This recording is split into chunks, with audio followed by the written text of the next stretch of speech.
نحمده ونستعينه ونستغفره ونعوذ بالله من شرور أنفسنا ومن سيئات أعمالنا من يهده الله فلا مضل له ومن يضلل فلا هادي له أشهد أن لا إله إلا الله وحده لا شريك له وأشهد أن محمدا عبده ورسوله لا نبي بعده اللهم صل وسلم وبارك على سيدنا محمد وعلى آله وأصحابه ومن تبعهم بإحسان إلى يوم الدين قال الله تعالى في كتابه الكريم أعوذ بالله من الشيطان الرجيم يا أيها الذين آمنوا اتقوا الله ولتنظر نفس ما قدمت لغد واتقوا الله إن الله خبير بما تعملون صدق الله العظيم ويا عباد الله أوصيكم ونفسي بتقوى الله فقد فاز المتقون.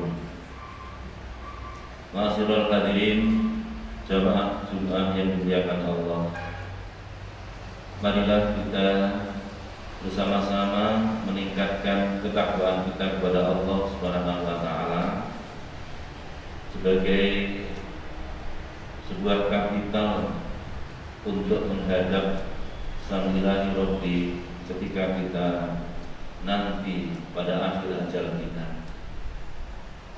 Ketakwaan sesungguhnya amat sangat luas. Salah satunya adalah bagaimana kita memaknai Ramadan dari tahun ke tahun ini menjadi lebih berkualitas. Ramadan dipandang bukan hanya sekedar kewajiban, tetapi Ramadan ini adalah cara Allah menyayangi hambanya agar hamba-hamba itu berakhir pada kehidupan yang muttaqin. Oleh karenanya bulan Ramadan bisa disebut dengan bulan tarbiyah. Artinya bulan Ramadan itu adalah sebuah bulan pendidikan, bulan bimbingan, bulan pembinaan atau training center. Durasi waktu yang dicanangkan oleh Allah untuk menyayangi hambanya adalah 1 bulan penuh. Hadirin rahimakumullah. Kemudian dalam bulan pendidikan ini paling tidak ada 3 hal penting yang menjadi stressing Allah kepada hambanya. Yang pertama adalah tarbiyah jasadiyah, di mana Allah mendidik bagaimana hidup ini kita berada di dunia yang fana, berkebutuhan dalam hal-hal makan minum, hubungan seksualitas, dan kepentingan-kepentingan dunia. Maka kemudian hidup pun tidak kemudian 24 jam dalam arti harus melakukan puasa, tapi mulai terbit fajar hingga terbenam matahari. Betapa ketika pendidikan itu dilakukan untuk hanya sekedar menahan ngempet dari kebiasaan tradisi makan siang, kemudian harus menahan dan kemudian malamnya dibebaskan, luar biasa berdampak kepada jasad kita ini.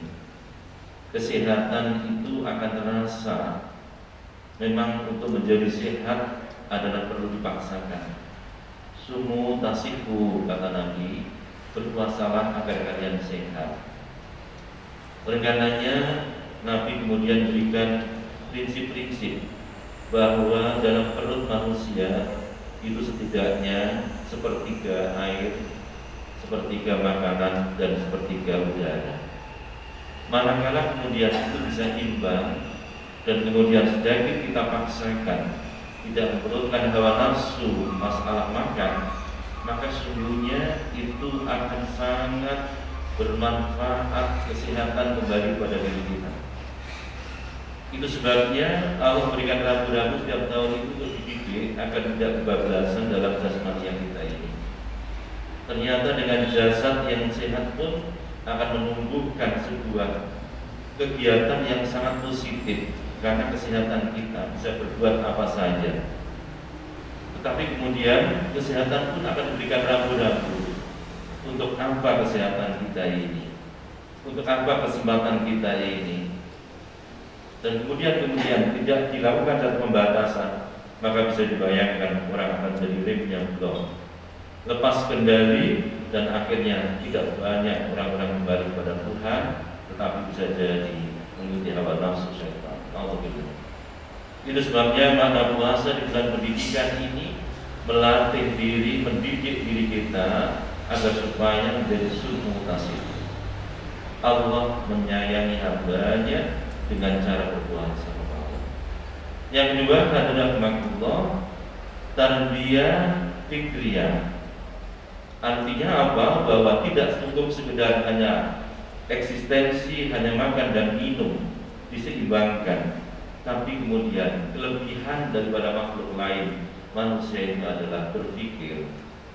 Afala ta'qilun. Bagaimana kita memikirkan penciptaan langit dan bumi ini? Bagaimana manusia menciptakan diri kita ini yang begitu sempurna? Dalam surat At-Tin, laqad khalaqnal insana fi ahsani taqwim. Tsumma radadnahu asfala safilin. Sungguh telah kami menjadikan manusia itu sebaik-baik bentuk, sebaik-baik makhluk, kata Allah. Maka kemudian, jika kemudian tidak dilakukan keseimbangan hanya sekedar menuruti kehidupan dunia saja tanpa ada satu fungsi besar berpikir dan berpikir, maka ilmu tidak berkembang, kehidupan tidak seimbang, maka tidak akan ada sunatullah yang begitu harmoni. Bagaimana para filosof dari zaman ke zaman dalam menurunkan sebuah ilmu-ilmu yang berkaitan dengan dunia, itu hasil olah pikir manusia. Berpikir, merenung, maka muncullah sebuah ilmu dan berkembang ilmu. Inilah adalah makhluk. Oleh karenanya berpuasa mendidik agar kembali bahwa sungguhnya kita harus bisa mampu merenungkan, memikirkan bagaimana kekuasaan Allah.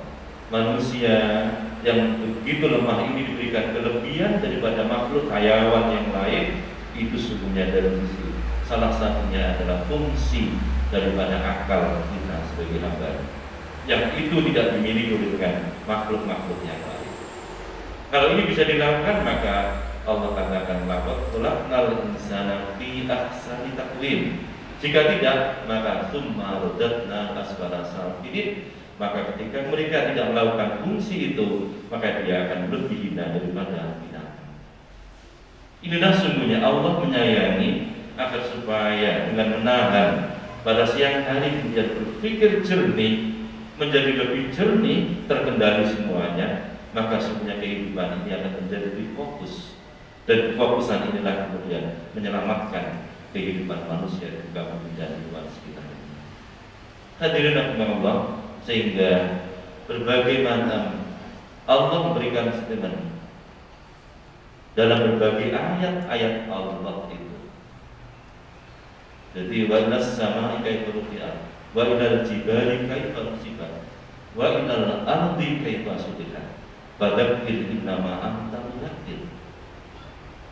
Bagaimana kemudian langit ini ditinggikan, bagaimana kemudian gunung itu ditancapkan, bagaimana kemudian bumi itu dihamparkan. Ketika kemudian perenungan itu muncul sedikit keretakan lempeng bumi menjadi gempa, maka sesungguhnya itu adalah menunjukkan Allah mengingatkan kepada kita, inilah kekuasaan. Itu cara Allah menyayangi hambanya untuk tidak kebablasan. Puasa Ramadan sekali lagi, bagaimana kita bisa merenungkan kembali, memfungsikan akal pikiran menjadi lebih sehat. Yang ketiga adalah Allah. Ramadan adalah sebagai tarbiyah qauliyah. Bagaimana ruh, bagaimana hati yang menjadi motor penggerak, ini adalah eksistensi yang tertinggi dalam hidup ini. Sehebat apapun berpikir filosof, tapi kemudian tidak diimbangi dengan nilai-nilai ilahiyah yang kokoh, maka tidak sedikit kemudian dia mencari Tuhannya, bahkan dia mendeklarasikan sebagai Tuhan. Contoh Fir'aun dan seterusnya dan seterusnya. Inilah kemudian bagaimana menjaga hati menjadi sangat penting, menahan segala sesuatu yang kemudian emosi, kemudian menahan bagaimana mengendalikan syahwat, mengendalikan cara berpikir, bagaimana orang-orang di luar yang kemudian mempengaruhi dirinya. Maka al-qalbu ini kemudian menjadi sangat-sangat penting. Sehingga kemudian Rasulullah selalu menyebutnya bahwa ada segumpal daging dalam diri manusia ketika itu kemudian bagus akan bagus. Ala wa inna fil jasad kullu. Idza sarqa jasad kullu wa idza fasadat fasad kullu. Ala wa qalb. Ketahuilah bahwa sungguhnya dalam diri manusia ada segumpal daging. Apabila daging itu baik, maka sungguhnya semuanya akan jadi baik.